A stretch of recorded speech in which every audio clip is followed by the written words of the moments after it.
ప్రార్థన చేసుకుందాం. ప్రార్థన. ప్రేమగల తండ్రి, ఈ యొక్క సమయంలో మీ వాక్యాన్ని మేము ధ్యానం చేయడానికి వచ్చాం. శిష్యులు మిమ్మల్ని అడిగి ప్రార్థన మాకు నేర్పించమని అడిగారు. ఈరోజు మేము కూడా మాకును ప్రార్థన నేర్పించమని అడుగుతూ ఉన్నాం. మాకు నేర్పించండి నాయన.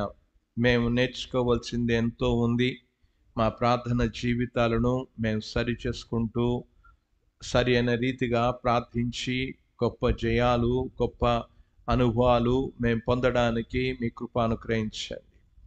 ఈ యొక్క సమయం అంతా కూడా దీవెనకరంగా చేయండి. వచ్చిన వారందరితో మాట్లాడండి. అలాగే గూగుల్ మీట్లో కూడా చేరిన వారితో కూడా మీరు మాట్లాడమని ప్రార్థిస్తూ ఉన్నాం. సమయమును మీ చేతులకు అప్పగిస్తూ ఉన్నాం.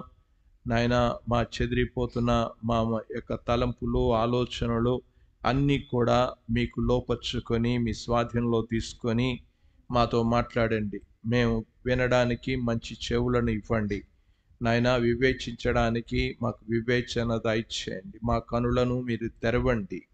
మీ సంగతుల్లో ఆశ్చర్యమైన సంగతులను చూచున్నట్లు మా కనులను కూడా మీరు తెరిచి, మా మనోనేత్రాలు తెరిచి మాతో మాట్లాడి మీరే మహిమ పొందమని యేసు ప్రభువారి దివ్యమైన నామమున ప్రార్థించి వేడుకుంటున్నాము తండ్రి. ఆమేన్. ప్రభు యేసుక్రీస్తు నామమున మీ అందరికి కూడా శుభాలు తెలియజేస్తూ ఉన్నాను. ఈ యొక్క సమయంలో ప్రత్యేకంగా మనం దేవుని వాక్యంలో నుంచి ప్రతి వారము ఎలాగ ప్రార్థన చేయాలి అనే అంశాన్ని గురించి మనం ఆలోచన చేస్తూ ఉన్నాం. ఈ ప్రార్థన అనేది మనం మోకరించి దేవుని సన్నిధికి వచ్చినప్పుడు ఏ రీతిగా మనం ప్రార్థన చేయాలో, ఏ రీతిగా మనం దేవుని సన్నిధిలో మనం ఎటువంటి ఆ యొక్క ఆలోచనతో రావాలో ఆ విషయాన్ని గురించి నేను మీకు తెలియజేస్తూ వచ్చాను. అంతకు ముందు మనం ప్రార్థన అంటే ఏమిటి అనే ప్రశ్న వేసుకున్నాం. ఆ తర్వాత ప్రార్థన ఎందుకు నిర్లక్ష్యం చేస్తూ ఉన్నాం అనే అంశాన్ని గురించి మనం ఆలోచన చేశాం.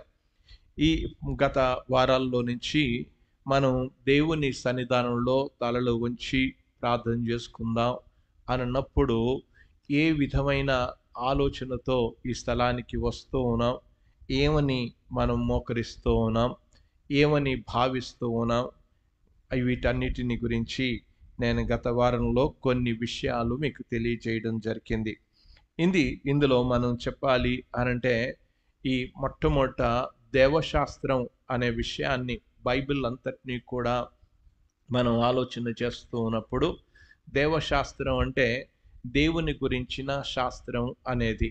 ఆ దేవుని గురించిన ఆ శాస్త్రం దేవుణ్ణి తెలుసుకోవడం అనేది. ఆ దేవుడు ఎవరు, అసలు మనం ప్రార్థన చేస్తూ ఉన్నాం, ఎటువంటి దేవునికి ప్రార్థన చేస్తూ ఉన్నాం, మోకరించినప్పుడు మన ఊహలో ఆ దేవుడు గురించిన ఆలోచన ఏంటి అనే విషయాన్ని గురించి నేను మీకు తెలియజేస్తూ వచ్చాను. మనం దేవుని సన్నిధానానికి వచ్చినప్పుడు మనం ఏదో ఒక కథలని మెదలని విగ్రహం దగ్గరికి మనం రావడం లేదు అనే విషయాన్ని మీకు తెలియజేశాను. మనం విగ్రహాలు అవి కనులుండి చూడవు, నోరుండి మాట్లాడవు, చేతులుండి పని చేయవు, అవి కాలుండి చూడవు. అలాంటి వాటికి చాలామంది వెళ్ళిపోతున్నట్లుగా మనం చూస్తూ ఉన్నాం.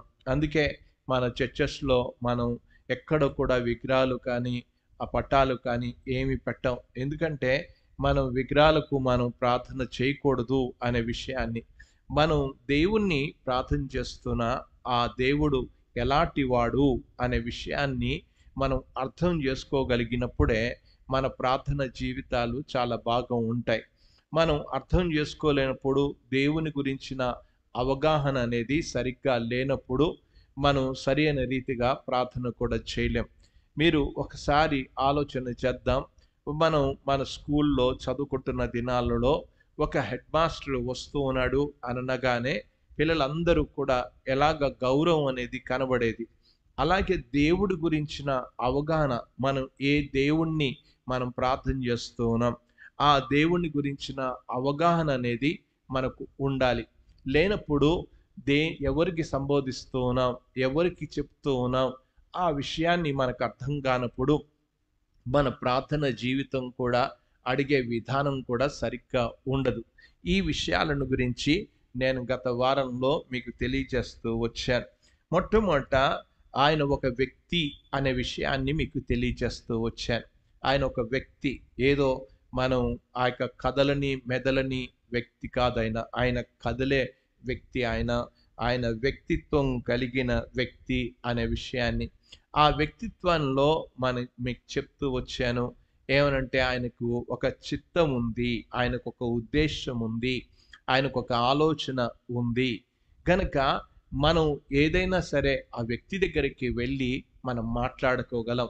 ఆయన వింటాడు, ఆయన చూస్తాడు, ఆయన అనే విషయాన్ని మొట్టమొదట దేవుడు ఇక్కడ ఉన్నాడు, వ్యక్తిగానే ఉన్నాడు, ఆత్మస్వరూపిగా ఆయన ఉన్నాడు అనే విషయాన్ని మొట్టమొదట మనం అర్థం చేసుకోవాలి.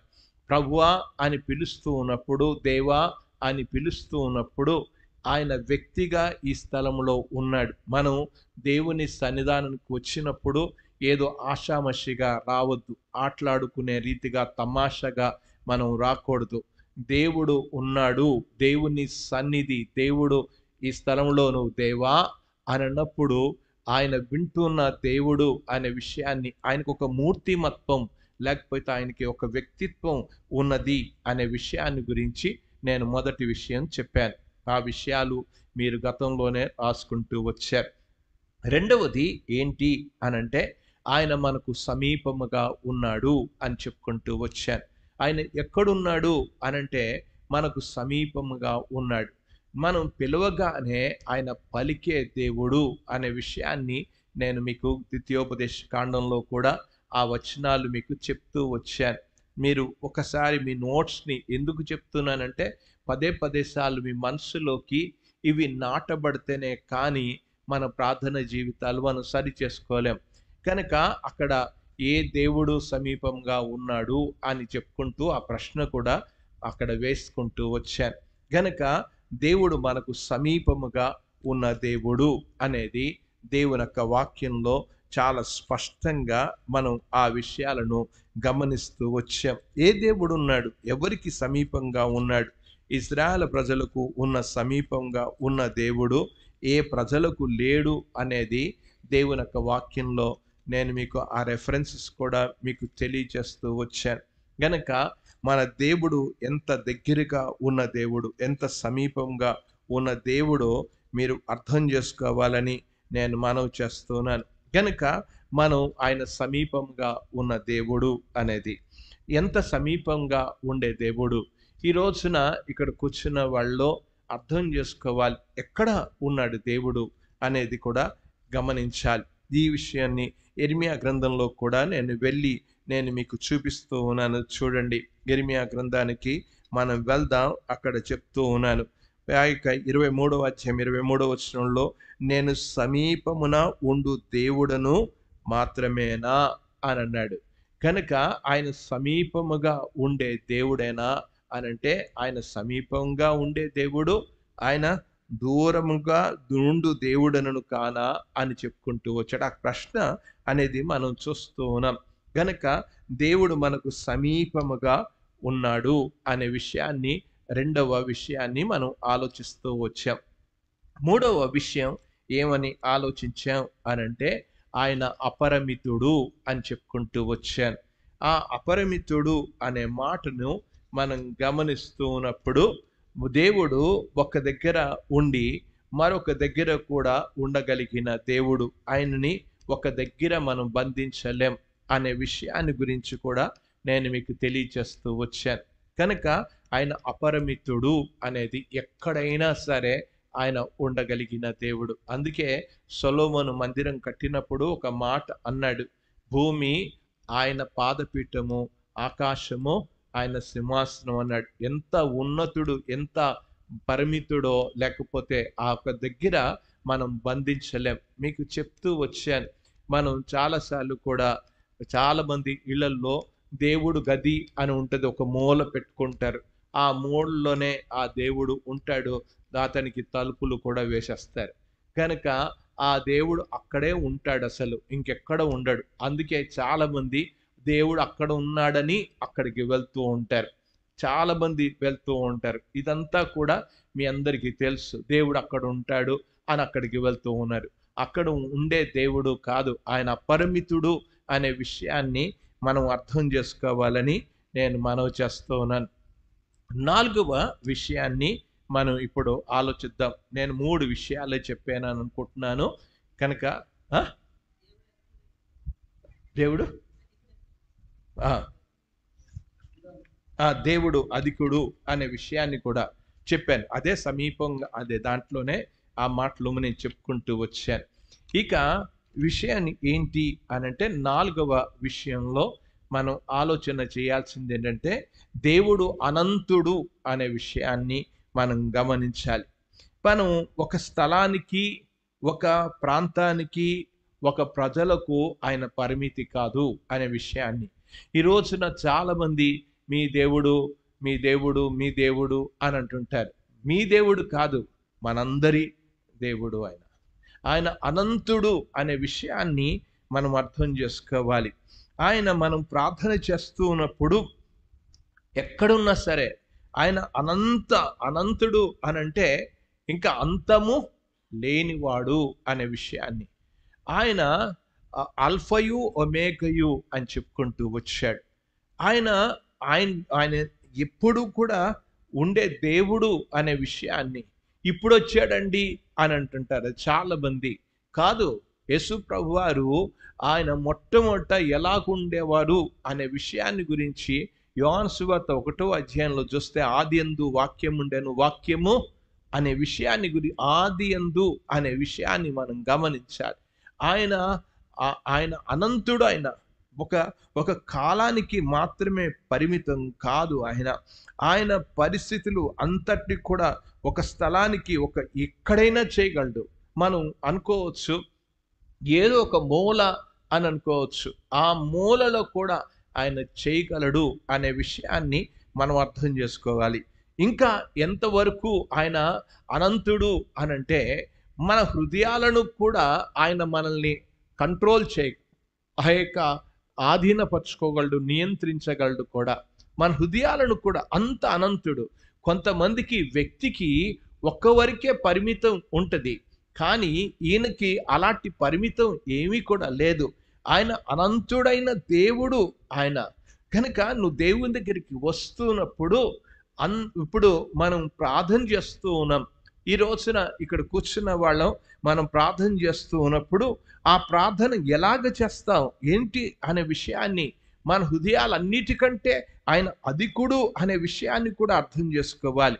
మనం ప్రార్థన చేస్తున్నప్పుడు ఒకవేళ మనం ఎక్కడైనా దెబ్బ తగిలిందనుకోండి, పైన గాయాలు కట్టచ్చు, కానీ దేవుడు మనుషుల యొక్క హృదయాలను కూడా మార్చగలిగిన దేవుడు. అంత అనంతుడు అనే విషయాన్ని మనం అర్థం చేసుకోవాల్సిన అవసరత ఉందనేది మీరు గమనించాలని మనం చేస్తూ ఉన్నాం.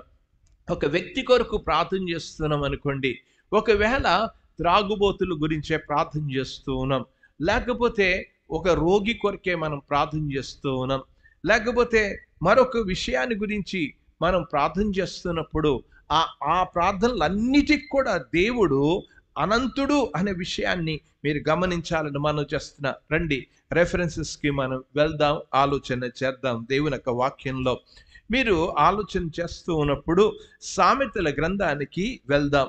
సామెతల గ్రంథము 16వ అధ్యాయానికి మనం వెళ్దామండి. 16వ అధ్యాయంలో హృదయ ఆలోచనలు మనుషుని వశము అని చెప్పాడు, చక్కని ప్రత్యుత్తరం ఇచ్చుట యెహోవా వలన కలుగును అని అన్నాడు. ఎంత ఆ 16వ అధ్యాయం 1వ వచనంలో ఆ మాటలు మనం చూస్తూ ఉన్నాం. మన ఆలోచనలు ఎన్నో వస్తాయి, కానీ వీటన్నిటికి కూడా చక్కగా జవాబు చెప్పడానికి ఎవరి వశంలో ఉంది అనంటే దేవుని వశంలో ఉంది అనేది గమనించాలి. ఇప్పుడు ఒక వ్యక్తి మార్పును గురించి ప్రార్థన చేస్తున్నాం అనుకుందాం. మార్పును గురించి ప్రార్థన చేస్తున్నప్పుడు వాడు మారాలి అని ప్రార్థన చేస్తున్నప్పుడు నిజంగా దేవుడు అనంతుడు, ఆయన ఏదైనా చేయగలడు అనే విషయాన్ని అర్థం చేసుకోవాలి. దేవుని యొక్క వాక్యంలో 9వ వచనంలో కూడా చదువుతున్నాను. ఒకడు తాను చేయబోవున్నది హృదయములో యోచించుకొనును, యెహోవా వాని నడతను ఏం చేస్తాడంట? ఆయన స్థిరపరుస్తాడు. నువ్వు కాదు, నువ్వు చేసేది కాదు, ఆయన చేస్తాడు అనే విషయాన్ని గమనించాలి. దేవుడు ఎలాంటి వాడు ఒక్కసారి అర్థం చేసుకోవడానికి ప్రయత్నం చేయండి. మనం దేవుడు కార్యాలు చేసే దేవుడు. ఇది మొట్టమొదట నువ్వు దేవుణ్ణి ప్రార్థన చేస్తున్నప్పుడు ఆ ప్రార్థనలో నీ దేవుడు ఎలాంటి వాడో అర్థం అవుతే నువ్వు ప్రార్థన చేయడం కూడా ఖచ్చితంగా ప్రార్థన చేయగలవు. దేవుణ్ణి అడిగే విధానం కూడా మనం చూడగలం. అసలు ఇప్పుడు ఒకసారి మనం అధికారులను మనం వెళ్తాం, అధికారులను గురించి మనం ప్రార్థన చేస్తున్నాం అనుకోండి, దేవుడు ఏం చేస్తాడు అనే విషయాన్ని, నువ్వు ఒక అధికారి చాలా దుర్మార్గుడైన అధికారి అనుకుందాం, లేకపోతే దుర్మార్గంగా ప్రవర్తిస్తున్న వ్యక్తి అనుకుందాం, వాడు కఠినుడే అనుకుందాం. ప్రభువా, ఆ కఠిన హృదయాన్ని నువ్వు మార్చగలవు, నువ్వు మార్చగలవు. ఎలాంటి వ్యక్తులైనా సరే నువ్వు మార్చగలవు. మన ఇళ్లలోనే కావచ్చు, మన బంధువుల్లోనే కావచ్చు, మన పిల్లల్లోనే కావచ్చు, వాళ్ళు మార్పు చెందడం లేదు అని అనుకుంటాం. ఎందుకు అంటే నువ్వు దేవుణ్ణి అడగడం లేదు సరిగ్గా. నువ్వు అడిగితే దేవుడు తప్పకుండా చేస్తాడు. నువ్వు ఎటువంటి దేవుణ్ణి అడుగుతున్నావో అది మొట్టమొదట నువ్వు అర్థం చేసుకో. అలాగ అర్థం చేసుకోగలిగినప్పుడు నువ్వు తప్పకుండా మంచిగా అడగగలవు. దేవా, నువ్వు అనంతుడైన దేవుడివి, నువ్వు ఎవరినైనా మార్చగలవు, ఎవరి హృదయాలైనా తిప్పగలవు, ఎవరినైనా సరే నువ్వు దర్శించగలవు, నీకు అసాధ్యాలంటూ ఏమీ కూడా లేదు అనే విషయాన్ని ఎప్పుడైతే నీకు అర్థమవుతుందో అప్పుడు దేవుణ్ణి నువ్వు ప్రార్థన చేయడానికి నీకు ఒక ధైర్యం అనేది వస్తుంది. ఈ రోజున చాలామంది వారి జీవితాల్లో ప్రార్థన జీవితాలు సరిగ్గా ప్రార్థన చేయలేకపోవడానికి, సమీపించడానికి కారణం వారు ప్రార్థన ఎందుకు కష్టమైపోతుందంటే వారికి దేవుడి గురించిన అవగాహన అనేదే వారికి సరిగ్గా లేదు. ఆ అవగాహన సరిగ్గా ఉంటే దేవుణ్ణి అడిగే విధానం కూడా మారుతుంది. దేవుని యొక్క వాక్యంలో చదువుతూ ఉన్నాను, చూడండి. 21వ అధ్యాయానికి రండి. సామెతల గ్రంథం 21వ అధ్యాయానికి రండి. 1వ వచనానికి వెళ్తూ ఉన్నాను. యెహోవా చేతిలో రాజు హృదయము నీటి కాలువల వలె ఉన్నది అని చెప్పాడు. ఎలాగుందంట? నీటి కాలువల వలె ఉంది అని చెప్పుకుంటూ వచ్చాడు. దేవుడు ఎలాంటి కఠిన హృదయాన్నైనా సరే మార్చగలడు. అసలు ఈరోజు నువ్వేమనుకుంటావంటే వాడు మారడండి, ఎంత చెప్పినా మారడండి అని అనుకుంటుంటాం. కానీ దేవుడు అనంతుడు అనే విషయాన్ని అర్థం చేసుకోవాలి. దేవుడు కార్యాలు చేసే దేవుడు, ఆయన సమర్థుడు, ఆ యొక్క హృదయాలను మార్చగలిగిన సమర్థుడు అనేది అర్థం చేసుకోవాలి. ఈ రోజున మనం ప్రార్థన చేయం, మన బంధువుల కొరకు ప్రార్థన చేయం, మీ భర్తల కొరకు ప్రార్థన చేయరు, ఇక మీ పిల్లల కొరకు ప్రార్థన చేయరు, మీ కుటుంబస్తుల కొరకు ప్రార్థన చేయరు, వాళ్ళు మారరండి అని అనుకుంటాం. కానీ మార్చగలిగిన దేవుడు ఆయన ఉన్నాడు, ఆయన వైపు చూద్దాం, ఆయన చేస్తాడు అనేది గమనించాలి. అందుకే అంటున్నాడు, యెహోవా చేతిలో ఏమన్నాడు? రాజు హృదయం నీటి కాలువల వలె ఉన్నది, ఆయన తన చిత్త వృత్తి చొప్పున దానిని తిప్పును అన్నాడు. దేవుడు వారి హృదయాలను కూడా తిప్పేస్తాడు. వారి యొక్క హృదయాలను మార్చగలిగిన దేవుడు. నేను సామెతల గ్రంథం 21వ అధ్యాయం 1వ వచనాన్ని నేను చదువుతూ ఉన్నాను. దేవుడు మార్చేస్తాడు, దేవుడు చేయగల దేవుడు. కానీ ఈరోజు మనం ఏం చేస్తున్నామంటే మన దేవుణ్ణి, ఏ దేవుడో మనకు అర్థం కాదు, ఏం వింటాడో అర్థం కాదు, ఎలాంటి వాడో అర్థం కాదు. అందుకే మనం ఏదో మనుషులు వేరే వాళ్ళు అనుకరిస్తున్నాం. కానీ ఒక విధంగా చెప్పాలంటే ఒక పద్యం రీతిగా కంఠోపాఠంగా ప్రార్థన చేయడం నేర్చుకుంటున్నాం. కానీ ప్రార్థన అనేది ఎవరు అనే విషయాన్ని నీకు అర్థమవుతే నువ్వు అడిగే విధానం కూడా మారుతుంది. ఇక 5వది ఏంటి అనంటే దేవుడు ఎలాంటి వాడు అనే విషయాన్ని గురించి చెప్తూ ఉన్నా. ఎలాంటి దేవుడిని నువ్వు ప్రార్థన చేస్తున్నావు? ఆయన సర్వవ్యాప్తి అనేది, సర్వవ్యాప్తి అనేది ఇలాగే రాయాలి. మీరు పదజాలాన్ని మార్చకూడదు దయచేసి. మీ పదజాలాన్ని మారుస్తే చాలా పెద్ద తంటాలు వస్తాయి.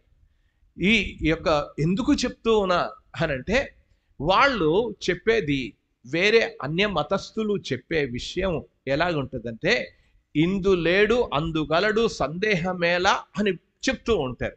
అంటే ఇందులో ఉంటాడు, ఇందులో ఉంటాడు, ఇందులో ఉంటాడు, అందులో ఉంటాడు. అది కాదు. ఆయన మన దేవుడు ఇందులో ఉండడు, అందుకే ఇందులో ఉంటాడని దానికి దండం పెడతారు. ఇందులో ఉంటాడని రాయికి మొక్కుతారు. అందులో ఉంటాడని చెప్పి చెట్టుకు మొక్కుతారు. లేకపోతే మరొక విగ్రహానికి అందులో ఉంటాడని. అది కాదు మన దేవుడు. అందుకే ఆయన వాళ్ళు చెప్పేది సర్వాంతరామి అని అంటారు. వాళ్ళు అర్థమైందండి. వాళ్ళు చెప్పేది వారు సర్వాంతరామి అంటే, సర్వాంతరామి అంటే సర్వములో కూడా ఆయన నివసిస్తాడు అని చెప్తూ ఉన్నాడు.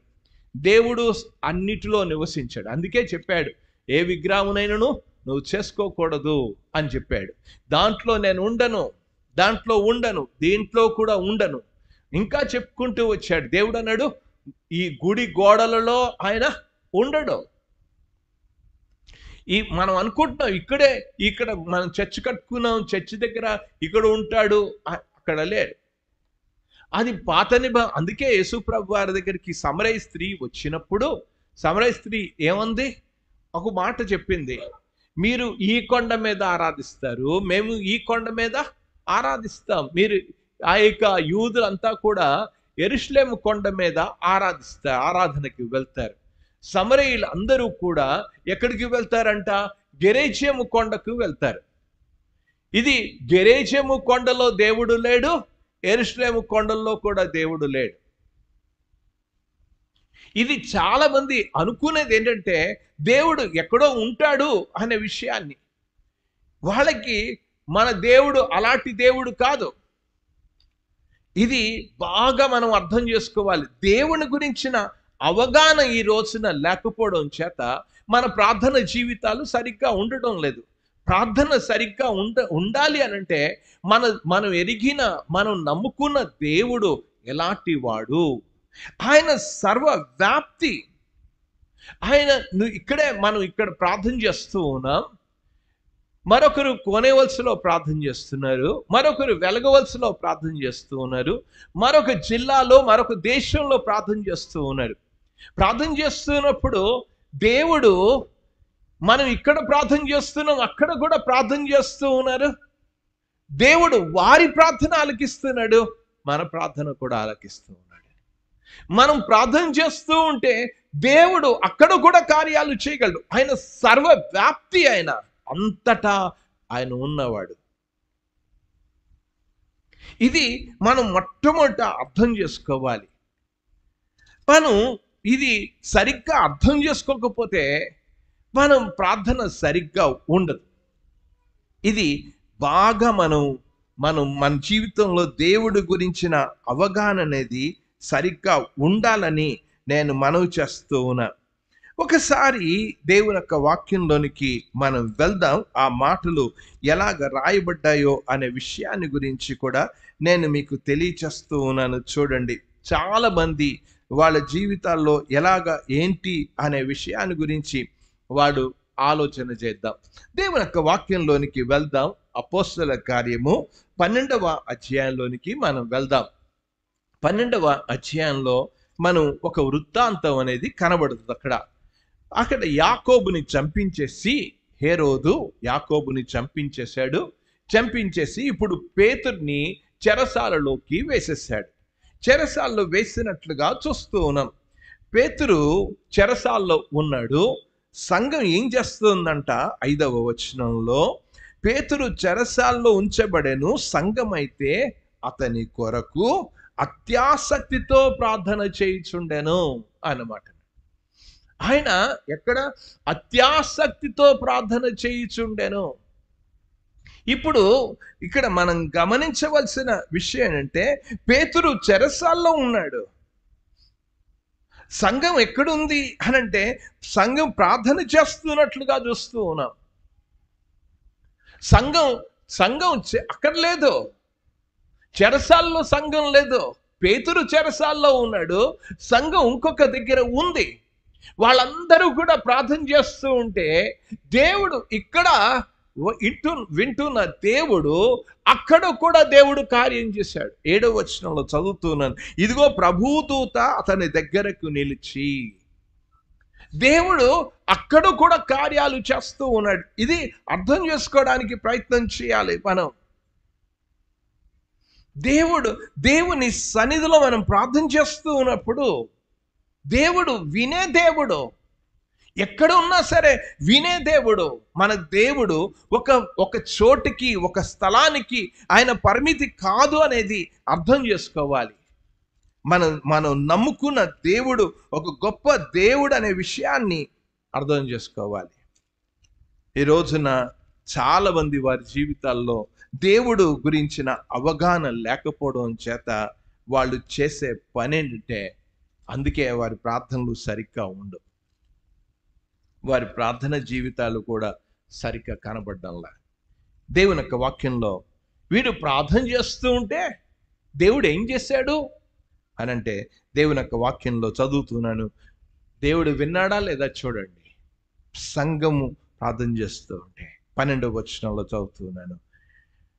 ఇట్లు ఆలోచించుకొని అతడు మార్కు అను పేరు గల యోహాను తల్లి అయిన మరియ ఇంటికి వచ్చాను. అక్కడ అనేకులు కూడి ప్రార్థన చేయుచుండిరి.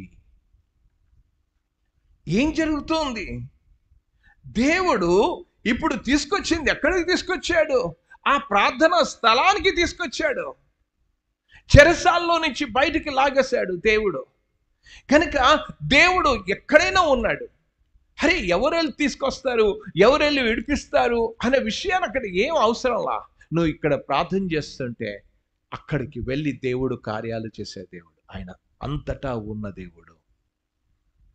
ఆయన సర్వవ్యాప్తి కలిగిన దేవుడు. 5 విషయాలు మనం చూసాం. 6వ విషయం ఏంటి? మన దేవుడు ఎలాంటి వాడు అంటే ఆయన సర్వశక్తిమంతుడు. నువ్వు ప్రార్థన చేస్తున్న దేవుడు ఎలాంటి వాడు అంటే సర్వశక్తిమంతుడు. ఇది నీ మనసులో పెట్టుకుని నీ ఆలోచనలో ఏముండాలంటే, నేను సర్వశక్తిమంతుడైన దేవుణ్ణి ప్రార్థన చేస్తున్నా. ఎవరికో నేను ప్రార్థన చేయడం లేదు. ఒక వ్యక్తి ఆయన వింటూ ఉన్నవాడు, చూస్తూ ఉన్నవాడు. ఆయన అపరిమితుడు, ఆయన అధికుడు, ఆయన అనంతుడు, ఆయన సర్వశక్తి, సర్వవ్యాప్తి, ఆయన సర్వశక్తిమంతుడు. నీకు ఎటువంటి అనుమానం రానవసరం లేదు. నువ్వు ప్రార్థన చేస్తూ ఉన్నప్పుడు ఆ ఆలోచన అనేది నీకు రావాలి. ఎప్పుడైతే ఆయన సర్వశక్తిమంతుడని నీకు అర్థమవుతుందో నీ ఆరాధన మారుతుంది, నీ ఆలోచన మారుతుంది. మనం ప్రార్థించేటప్పుడు ఇది మొట్టమొదట మనం గ్రహించగలగాలి, ఆయన సర్వశక్తిమంతుడు.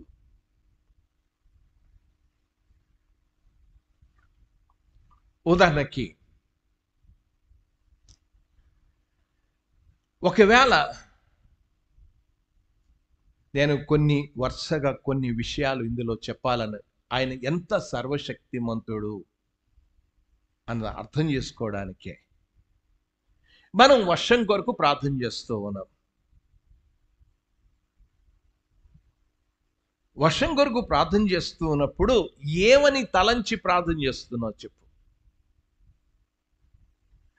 నీ మనసులో ఆ దేవుడి గురించి ఏం ఆలోచనతో నువ్వు చేస్తున్నావు ఒకసారి నువ్వు ఆలోచించు. మొట్టమొదట నీ దేవుడు ఈ సర్వమును సృష్టించిన సృష్టికర్త, ఆయన ఏదైనా చేయగలడు అని నువ్వు నమ్మగలిగినప్పుడే, నువ్వు సర్వశక్తిమంతుడని నమ్మగలిగినప్పుడే నువ్వు ప్రార్థన చేయగలవు. వర్షాన్ని దేవుడు అనుగ్రహించగలడు. మనం బైబిల్లో మనకు తెలుసు, రాజులు మొదటి గ్రంథంలోనికి వెళ్తే 17, 18, 19 అధ్యాయాలలో 17, 18 అధ్యాయాల్లో మొట్టమొదట రాజులు మొదటి గ్రంథంలో తీయనవసరం లేదు. ఆ వృత్తాంతాన్ని మనం ఒక్కసారి ఆలోచన చేద్దాం. ఏలియా అహాబ్ దగ్గరికి వెళ్ళి వర్షమైనను మంచైనను పడదని అని ఖచ్చితంగా చెప్పేశాడు. దేవుడు సెలవిస్తూ ఉన్నాడు. వర్షాలు కూడా ఆయన సృష్టికర్త. ఆయన వర్షాన్ని పంపించగలడు, వర్షాన్ని ఆపగలడు కూడా. కనుక ఇప్పుడు ఏం చేశాడు? ఆయన సర్వశక్తిమంతుడు. ఆయన ఆ వర్షాన్ని ఇవ్వగలడు. వాళ్ళు బయలును ఆరాధిస్తున్న వాళ్ళు, వర్షదేవుణ్ణి వాళ్ళు ఆరాధిస్తున్న వాళ్ళు, వర్షం ఇచ్చాడంటే వర్షం ఇవ్వలా. ఆ బయలు ప్రవక్తలు ఉదయం నుంచి సాయంకాలం వరకు కేకలు వేశారు, వర్షం ఇవ్వలా. వారి దేవుడు విగ్రహం, అవి కదలవు, మెదలవు, అవి చూడవు, అవి కార్యాలు చెయ్యవు. మన దేవుడు అలాంటి వాడు కాదు. ఆయన సర్వశక్తిమంతుడు. ఆయన ప్రార్థన చేస్తుండగానే దేవుడు ఎలాగిచ్చాడు? ఆకాశం నుండి మొట్టమొదటి అగ్ని వచ్చింది, ఆ దహన బలిని తీసుకున్నాడు, ఆ తర్వాత వర్షాన్ని ఇచ్చాడు. ఈ రోజున దేవుడు వర్షాన్ని పంపించగలడు, ఏదైనా చేయగలడు. దేవుడు ఆయన సర్వశక్తిమంతుడు, ఏదైనా చేయగలడు. దేవుడు అబ్రాహాము దగ్గరికి వచ్చాడు. అబ్రాహామా, నేను నీకు కుమారుని ఇవ్వబోతున్నాను అన్నాడు. అప్పుడు అబ్రాహాము నవ్వుకున్నాడు. నా వృద్ధాప్యం వచ్చేసిన తర్వాత ఇదేంటి అసలు, దేవుడు కొడుకునిస్తానంటున్నాడేంటి? నవ్వుకున్నాడు అబ్రాహాము. ఆ తర్వాత శారా కూడా నవ్వుకుంది. అబ్రాహాము నవ్వాడు, ఆ తర్వాత శారా కూడా నవ్వాడు. చూడండి, మనం చాలాసార్లు శారా నవ్వింది అని అనుకుంటాం, కానీ దేవుని వాక్యం ఏం చెప్తుందో ఒకసారి చూడండి. అబ్రాహాము నవ్వాడా లేదా అనేది ఒక్కసారి మీరు చూడాలని మనవి చేస్తూ ఉన్నారు. దేవుని యొక్క వాక్యంలోనికి వెళ్దాం. ఆ యొక్క మాటలు 17వ అధ్యాయం 17వ వచనంలో చదువుతున్నాను. అప్పుడు అబ్రాహాము సాగిలపడి నవ్వి, 100 ఏండ్ల వానికి సంతానం కలుగునా? 90 ఏండ్లు శారా కనునా అని తన మనసులో అనుకునేను. నవ్వాడు, నవ్వుకున్నాడు. అప్పుడు మళ్ళీ వచ్చినప్పుడు ఇప్పుడు శారాతో మాట్లాడితే శారా కూడా నవ్వుకుంది. దేవుని యొక్క వాక్యంలో చూడండి, 18వ అధ్యాయం 12వ వచనంలో, శారా నేను బలము ఉడిగిన దాననై తర్వాత నాకు సుఖము కలుగునా?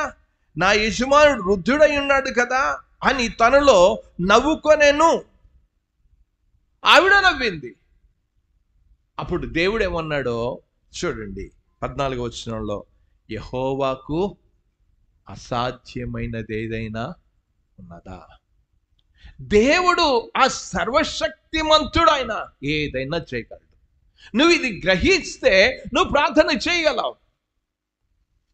చాలా మంది వారి జీవితాలలో దేవుడు ఎలాంటి దేవుడో అర్థం కాక దేవుణ్ణి అడగలేకపోతూ ఉన్నాం. దేవుణ్ణి అడగలేకపోవడం చేత దేవుడు మన ప్రార్థనకు మనం పొందుకోలేకపోతూ ఉన్నాం. ఈరోజు నువ్వు ఆ దేవుడు ఎవరో తెలుసుకుంటే నువ్వు అడగగలవు. కనుక మన దేవుడు ఎలాంటి వాడు? దేవునికి అసాధ్యమైనది ఏదీ లేదు. ఆయన సర్వశక్తిమంతుడు. దేవుని యొక్క వాక్యంలో ఇర్మియా గ్రంథానికి వెళ్దాం. ఇర్మియా గ్రంథంలో కూడా మరొక మాటను నేను మీకు చదివి వినిపిస్తూ ఉన్నాను. చూడండి, ఇర్మియా గ్రంథంలోనికి వెళ్దాం. అక్కడ కూడా దేవుడు చెప్పిన విషయం ఏంటో అనేది మీరు అర్థం చేసుకోవచ్చు. వాళ్ళు ఎటువంటి దేవుడు, ఎలాంటి వాడు మన దేవుడు అనే విషయాన్ని చాలా మందికి అర్థం కాదు అసలు. వాళ్ళు ఆ దేవుణ్ణి వారు తెలుసుకుంటే ఏమన్నాడు చదువుతూ ఉన్నాను. 32వ అధ్యాయంలోనికి వెళ్దాం. 27వ వచనంలో, నేను యెహోవాను, సర్వ శరీరులకు దేవుడను, నాకు అసాధ్యమైనది ఏదైనా ఉండునా? 32వ అధ్యాయం 27వ వచనంలో చదువుతున్నా, దేవుడికి ఏంటి అసాధ్యం? ఆయన సర్వశక్తిమంతుడు. నువ్వు ఒకసారి నువ్వు అర్థం చేసుకో. దేవుడు చాలామంది మీరు ఆలోచన చేయొచ్చు, ఈ తరలా మారుతుందా, ఈ దేశం మారుతుందా, ఈ ముస్లిమ్స్ మారతారా, అంత మతోన్మాదులుగా ఉన్నవాళ్ళు ఆ ముస్లిం వాళ్ళు మారతారా, ఈ సర్దార్జీలు మారతారా, సిక్కు మతస్థులు మారతారా, జైన మతస్థులు మారతారా, హైందవులు మారతారా, అంత భయంకరమైన పూజారులు మారతారా? నేను అందుకే చెప్పాను, దేవుని చేతిలో ఎలాగున్నారు వాళ్ళంతా కూడా నీటి కాలువల వలె ఉన్నారు వాళ్ళు. ఆయన చేతి వృత్తితో ఆయన ఎవరినైనా తిప్పేయగలడు.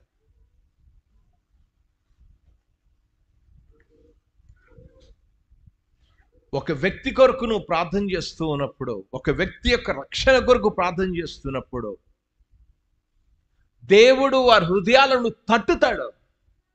ఈరోజు నువ్వు ప్రార్థన చేయడం లేదు, అది మొట్టమొదటి అర్థం చేసుకో. నీ దేవుడు సర్వశక్తిమంతుడు తాకుతాడు అనే విషయాన్ని నువ్వు అర్థమవుతే నువ్వు ప్రార్థన చేయగలవు. ఆ వ్యక్తిని పాపం నుండి దేవుడు బయటికి లాగలడు. అతడు యేసుక్రీస్తు దగ్గరికి రాగలడు. మీరు ఇటీవల మీరు చూడొచ్చును, కువైట్ రాజు ప్రిన్సెస్. కువైట్ అంటే ఏమనుకుంటారు ముస్లిమ్స్.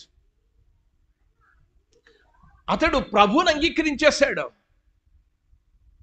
ఈ రోజున మనం ప్రార్థన చేస్తే దేవుడు ఎవరి హృదయాలన్నా తెరుస్తాడు. దేవుడు తాకుతాడు, దేవుడు దర్శిస్తాడు, దేవుడు పాపమును ఒప్పిస్తాడు, పశ్చాత్తాపం ఇస్తాడు. దేవుడు తన జీవితం అంతటినీ కూడా మార్చగలడు. దేవుని సన్నిధానంలో మనం ప్రార్థన చేయగలిగితే దేవుడు మార్చగలడు. ఓ రోజున మీరు ఎప్పుడైనా సరే వీలుంటే చదవండి పుస్తకం, జీవిత సమస్యలకు పరిష్కారము అని పాల్ యాంగిచో రాసిన పుస్తకం. నేను దాదాపు ఒక 35-40 సంవత్సరాల క్రితం చదువుంటాను ఆ పుస్తకం. ఆ పుస్తకంలో ఒక విషయాన్ని రాస్తాడు. ఒక వ్యక్తి, ఒక స్త్రీ తన భర్త వలన, ఆ త్రాగుబోతు భర్త, చాలా దుర్మార్గుడైన ఆ భర్త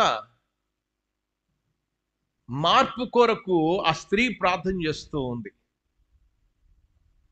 ప్రార్థన చేస్తూ ఉంటే చర్చికి వెళ్ళింది. చర్చికి వెళ్ళి దేవుని వాక్యం వింటూ నా భర్త మారాలని ప్రార్థన చేస్తుంది.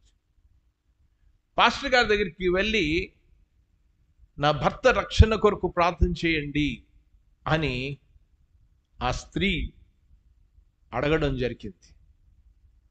మొట్టమొదట ఆ పాస్టర్ గారు అన్న విషయం ఏంటంటే, నువ్వు నీ భర్తను ప్రేమిస్తున్నావా, ద్వేషిస్తున్నావా? నీ మనసులో ద్వేషం ఉంటే నువ్వు ప్రార్థన చేయదు. ఈ ద్వేషాన్ని నువ్వు తొలగించుకొని ఆ వ్యక్తిని ప్రేమించడం నేర్చుకోవాలి. ఆమె దేవుని దగ్గర పశ్చాత్తాపడి సరి చేసుకొని చర్చికి వస్తూ ఉంది. క్రమంగానే వస్తుంది, భర్త కొరకు ప్రార్థన చేస్తూ. ఆ రోజు ఆదివారం సెలవు దినం. ఉద్యోగానికి అతడు డబ్బులు తీసుకుని వెళ్ళి బార్ షాప్లో కూర్చుంటాడు. బార్ షాప్లో కూర్చొని తెప్పించుకుంటాడు తాగడానికి. అక్కడ సీసా కూడా పెట్టబడింది, అంతా కూడా ఉంది. కానీ ఆమె చర్చిలో ఉంది, ఇతడు మా బార్ షాప్లో ఉన్నాడు. నా భర్త కూడా దేవుని వాక్యం వినాలి. ఆవిడ ప్రార్థన చేస్తూనే ఉంది. ఈ లోపల ఆ బార్ షాప్లో కూర్చున్న అతను తెప్పించుకొని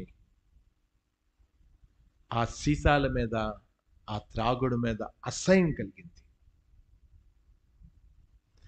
తెప్పించుకున్నది వదిలేసి వాడు బయటికి వచ్చేస్తాడు. ఇంటికి వెళ్ళిపోదాం అనుకుంటే ఇంట్లో భార్య పిల్లలు ఈరోజు ఆరాధనకు వెళ్ళిపోయారు. ఎక్కడికి వెళ్తాను అనుకుని చెప్పేసి అలా నడుచుకుంటూ చర్చి గుమ్మం దగ్గరికి వస్తాడు. చర్చి గుమ్మం దగ్గరికి రాగానే దేవుని వాక్యం వింటూ ఉన్నాడు. దేవుడు అతని హృదయాన్ని తెరిచాడు, ప్రభువుని అంగీకరించాడు. ఈరోజు మన దేవుడు ఎవరి హృదయాలైనా తిప్పగలడు. కఠిన హృదయాలను దేవుడు మార్చగలిగిన దేవుడు.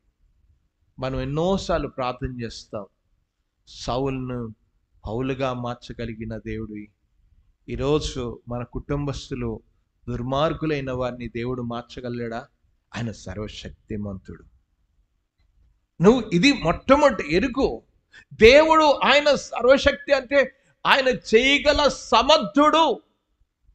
ఆయనకు అసాధ్యమైనది ఏదీ లేదు. ఆయన ఎవరైనా సరే రక్షించగలడు. దుర్మార్గులను, లోభులను, వ్యభిచారులను దేవుడు రక్షించగల సమర్థుడు. ఆయన రక్షించగలడా? అంత దుర్మార్గుడా అంటే దేవుడికి ఏ దుర్మార్గమైనా, ఎంత పాపినైనా సరే ఆయన రక్షించగల సమర్థుడు. ఇంకా దేవుడు ఎంత ఆయన సర్వశక్తిమంతుడు, ఎంత సమర్థుడు అనే విషయానికి వచ్చినప్పుడు కల్లా కొన్నిసార్లు మనకు అనిపిస్తుంది అనారోగ్య పరిస్థితులు వస్తాయి, జబ్బులు వస్తూ ఉన్నాయి.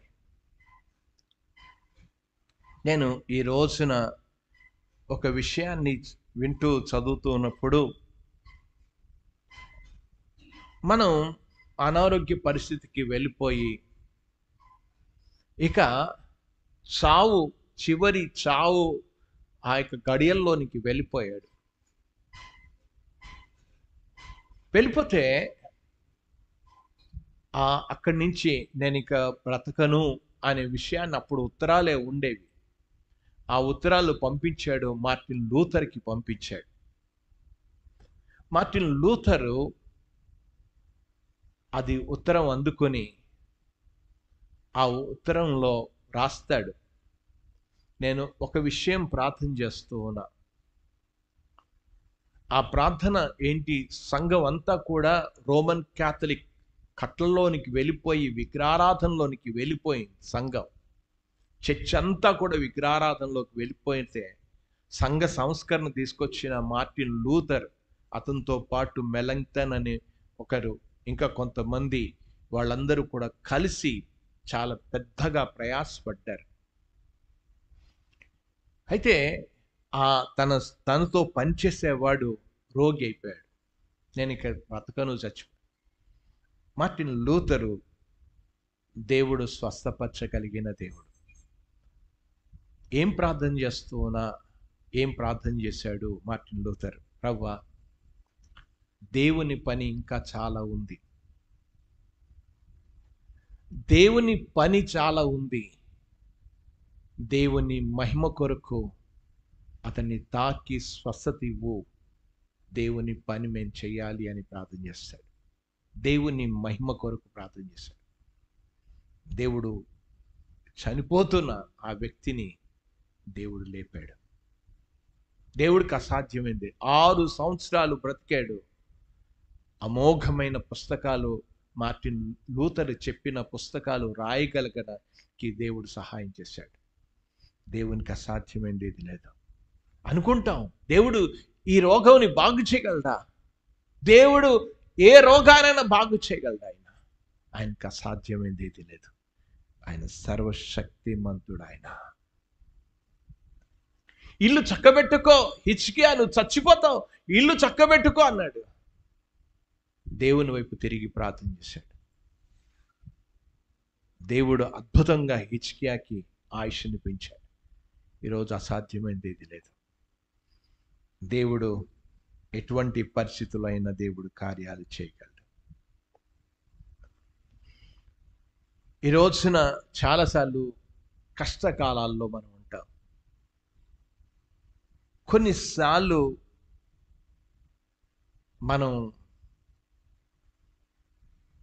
ఒక నిస్సాయ స్థితిలో ఉంటాం, బలము లేని స్థితిలో ఉంటాం.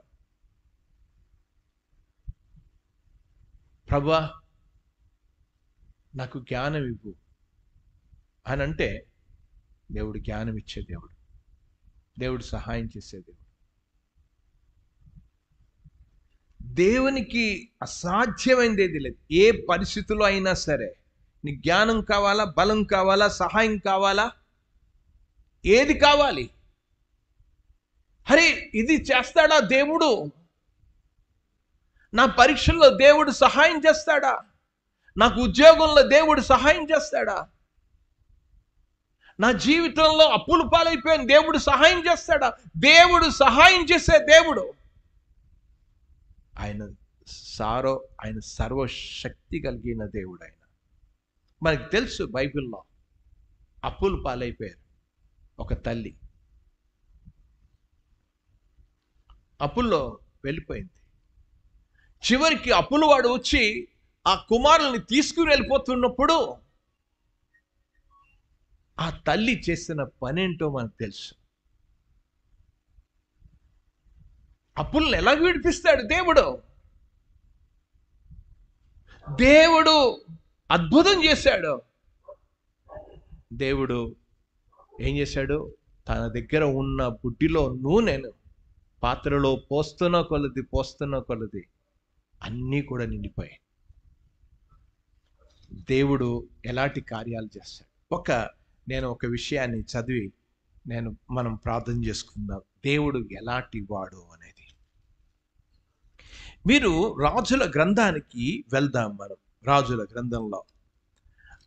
గ్రంథంలో ఒక సంఘటన గురించి నేను చదువుతూ ఉన్నాను, చూడండి. ఆ సంఘటన ఎలాంటి సంఘటన అంటే ఒక భయంకరమైన కరువు. అలాంటి కరువు కాదు. రాజులు 2వ గ్రంథం 6వ అధ్యాయంలోనికి వెళ్తే, షిమ్రోన్ పట్టణాన్ని వారు ఏం చేశారు అంటే, ఆ సిరియన్ రాజులు ముట్టడి వేసేశారు. ఇంకా బయటికి వెళ్ళడానికి లేదు, లోపలికి రావడానికి లేదు. అలాంటి పరిస్థితిలో వాళ్ళు ఉన్నారు. తినడానికి తిండి లేదు. తినడానికి తిండి లేనప్పుడు అప్పుడు ఎలా గమ్మాడో చదువుతూ ఉంటే మీకు అర్థమవుతుంది. ఏమన్నాడు? రాజులు 2వ గ్రంథం 6వ అధ్యాయం 25వ వచనంలో చదువుతున్నప్పుడు, గాడిద యొక్క తల 80 రూపాయలకు అన్నాడు. గాడిద తల. అరే, అసలు ఏం తింటాం ఈ పశువుల్ని? ఏది దొరకలేదు, బతకడానికి ఏదో తినాలి. చివరికి అది కూడా అయిపోయింది. పిల్లల్ని వండుకుని తిన్నారు వాళ్ళు, అది కూడా అంత భయంకరం అయిపోయింది. అప్పుడు ఈ గొడవ అంతా కూడా రాజు విని, ఏంటి పరిస్థితి? ఎలీషా అన్నాడు,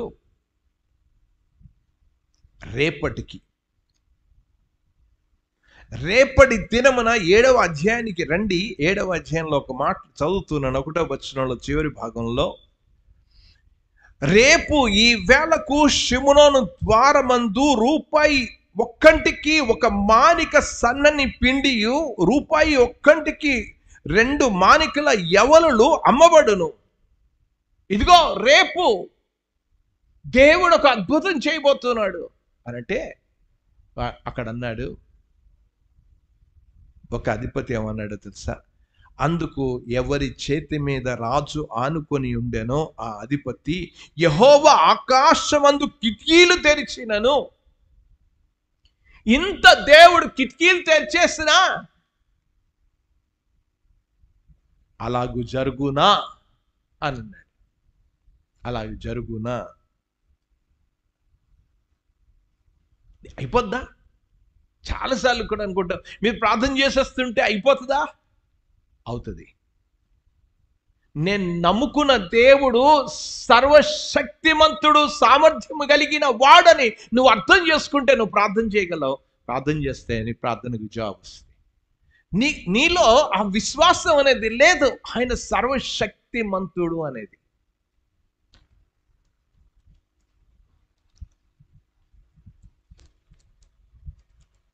జరుగునా అనంటే నువ్వు కనులారా చూచెదవు, నువ్వు చూస్తావు, నువ్వు చూస్తావు.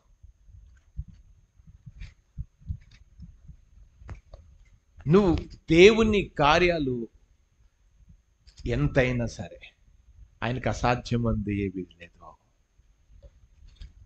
ఆయనకు అసాధ్యమైనది ఏదీ లేదు. ఆయన సమర్థుడు అనే విషయాన్ని నువ్వు ఎరిగితే దేవుణ్ణి ప్రార్థన చేయగలవు. దేవా, నువ్వు సమర్థుడివి, నువ్వు ఏదైనా చేయగలవు. గనక ఇంకా 3 ఉన్నాయి. 9లో 7, 8, 9 ఆయన లక్షణాల గురించి మనం అర్థం చేసుకోగలిగితే మన ప్రార్థన జీవితం మారుతుంది. కనుక దేవుడు ఎలాంటి వాడు అనంటే ఒక వ్యక్తి, ఆయన అధికుడు. భౌతికంగా మనకు కనబడడం లేదు, సమీపంగానే ఉన్నాడు. ఆయన అపరిమితుడు, ఆయన అనంతుడు, ఆయన సర్వవ్యాప్తి, ఆయన సర్వశక్తిమంతుడు. ఆయన హృదయాన్ని, చిత్తాన్ని, పరిస్థితులను, మనుషులను, దేశాలను ఆయన మార్చగలడు. ఆయనకి అసాధ్యమైనది ఏది లేదు. సామర్థ్యం కలిగిన దేవుడు ఆయన. అలాంటి సామర్థ్యం కలిగిన దేవుణ్ణి నువ్వు అడుగు.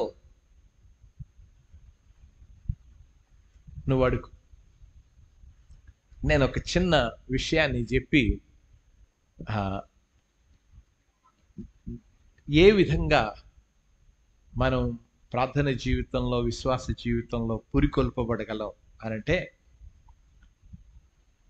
మీరు ఆ రోజున ఈ చర్చ్ డెడికేషన్ అప్పుడు, అంతకు ముందప్పుడు వినుంటారు. విలియం కేరీ చెప్పిన మాటలు ఏమని చెప్పాడు అనంటే, expect great things from God అన్నాడు. దేవుని దగ్గర నుంచి గొప్ప వాటిని ఆశించు. దేవుని దగ్గర నుంచి గొప్ప వాటిని ఆశించు. Attempt great things for God అన్నాడు. దేవుని కొరకు గొప్ప వాటిని తలపెట్టు అన్నాడు. ఏమన్నాడు? దేవుని దగ్గర నుంచి గొప్ప వాటిని ఆశించు. ఎలాంటి దేవుడు నీ దేవుడు? గొప్ప దేవుడు ఆయన. దేవుడు గొప్ప దేవుడు. నీ దేవుడు చాలా గొప్ప దేవుడు. దేవుని కొరకు గొప్ప వాటిని దేవుని దగ్గర నుంచి గొప్ప వాటిని ఆశించు. దేవుని కొరకు గొప్ప వాటిని తలపెట్టు. ఇది విశ్వాసి జీవితంలో చాలా కావాలి. నేను ఆ విలియం కేరీని గురించి వినిన తర్వాత నా ప్రార్థన కూడా అదే ఉండేది. అనుకోవచ్చు, చాలా మంది అనుకుంటారు ఏంటి ఇంత అవన్నీ అనుకుంటారని. మనుషులకు పిచ్చిగానే కనబడచ్చు, కానీ నా దేవుడుకు అసాధ్యమైనది ఏది లేదు. ఆయన ఎలా చేస్తాడు నాకు అనవసరం. ఆయన ఎలాగ చేస్తాడనేది నాకు అనవసరం. ఆయన చేయగల దేవుడనే, ఆయన సమర్థుడనే నాకు తెలుసు. ఎలా చేస్తాడు? చాలా మంది అనుకోవచ్చు, అలా చెయ్యి, ఇలా చెయ్యి. దేవుడికి ఏం చెప్పనవసరం లే, ఆయన సమర్థుడు. కనుక దేవుని దగ్గర నుంచి గొప్ప వాటిని ఆశించు. నీ దేవుడు గొప్పవాడు. నువ్వు అడుగుతున్న వాడు చాలా గొప్పవాడు. గొప్పవే అడుగు, ఎక్కువే అడుగు. అది నీ స్వార్థాల కొరకు అడగకు. ఇది కూడా బాగా గుర్తుపెట్టుకోవాలి. ఏం చేస్తాం, చాలామంది ఏం చేస్తామంటే, రావా నేను ఇలా ముట్టగానే ఫ్యాన్ బంగారం అయిపోవాలి, ఇలాగ అయిపోగానే ఇది బంగారం అయిపోవాలి, ఇది బంగారం. అది కాదు నువ్వు అడిగేది. దేవుని కొరకు అడుగు, దేవుని కొరకు అడుగు, దేవుని మహిమ కొరకు అడుగు. దేవుడు అద్భుతం చేస్తాడు, దేవుడు కార్యాలు చేసే దేవుడు. ఈ కొద్ది మాటలను దేవుడు దీవించను గాక. ఇంకా 3 ఉన్నాయి. ప్రభు చిత్తం అయితే వచ్చే శుక్రవారం మన దేవుడు ఎలాంటి వాడు అర్థమవుతే ప్రార్థన జీవితాలు కూడా మారతాయి. ప్రార్థన చేసుకుందాం. ప్రేమగల తండ్రి, మీరు ఎంత గొప్ప దేవుడో ఆ దేవుని గురించిన అవగాహన మాకు లేకపోవడం చేత మేము చాలా అనుమానంతోనే, చాలాసార్లు సందేహాలతోనే ఇది దేవుడు చేయగలడా, మనుషులనే తత్వాలు గాల్లో దీపం పెడితే వెలుగుతుందా, ఆరిపోదా అనే ఇలాంటి తత్వాలు చాలా ఉన్నాయి. కానీ మీరు ఎలాంటి కార్యాలైనా మీరు చేయగల దేవుడు ప్రభా. మీరు యెహోషువ ప్రార్థన చేస్తుంటే మీరు సూర్య చంద్రులనే ఆపేసిన దేవుడు. మీరు సర్వశక్తి గల దేవుడు. మీకు అసాధ్యాలంటూ ఏమీ కూడా లేదు. మీరు అనంతుడు, మీరు అధికుడు. మీరు ప్రభా, మేము ఒక వ్యక్తి అని మేము ఎరిగి ప్రార్థన చేస్తూ ఉన్నాం. మా ప్రార్థన వినేవాడని, ఆలకించేవాడని, జాబ్ ఇచ్చేవాడని, చూచేవాడని, ఆయన వ్యక్తి అని మేము ఎరిగి ప్రార్థన చేస్తూ ఉన్నాం. ఇంతవరకు ఈ అభిప్రాయాలు లేని వాళ్ళతో మీరు మాట్లాడండి, వారి హృదయాలలో మీ వాక్యాన్ని ముద్రించండి, కార్యాలు చేయండి, మీరే మహిమ పొందండి. మేము ప్రార్థనకి వెళ్తూ ఉన్నాం. గూగుల్ మీట్లో కూడా చాలామంది చేరి దేవుని వాక్యాన్ని విన్నారు. వారిని బట్టి కూడా మిమ్మల్ని స్తుతిస్తూ ఉన్నాం. విన్న వాళ్ళు వారు ప్రార్థన చేయడానికి మీరు పురికొల్పండి, ప్రేరేపించండి. ప్రార్థనకు ఆటంకపరుస్తున్న ప్రతి శక్తులను లయపరచండి. ఈ రోజున ఎంతోమంది ప్రార్థనకు రాలేదు నాయన, మీరు వారితో కూడా మీరు మాట్లాడమని ప్రార్థన చేస్తున్నాం. ఈ సాతాను యొక్క క్రియలను లయపరచండి. ఏది మానేసినా మేము ప్రార్థన మానకూడదని మేము గ్రహించి ప్రార్థించే జీవితాలు ఇమ్మని ప్రార్థన చేస్తూ ఉన్నాం. చేరి వచ్చిన ప్రతి బిడ్డను కూడా మీరు దీవించండి. ఇంకా మేమందరం కూడా ప్రార్థనకు వెళ్తుండగా బలమైన ప్రార్థన మేము చేయడానికి ఆ రోజు శిష్యులకు నేర్పినట్టుగా మాకు నువ్వు నేర్పించి మేము బలమైన ప్రార్థన వీరులుగా మమ్మల్ని సిద్ధపరచమని యేసయ్య శక్తి గల నామమున ప్రార్థించి వేడుకుంటున్నాము తండ్రి. ఆమేన్, ఆమేన్.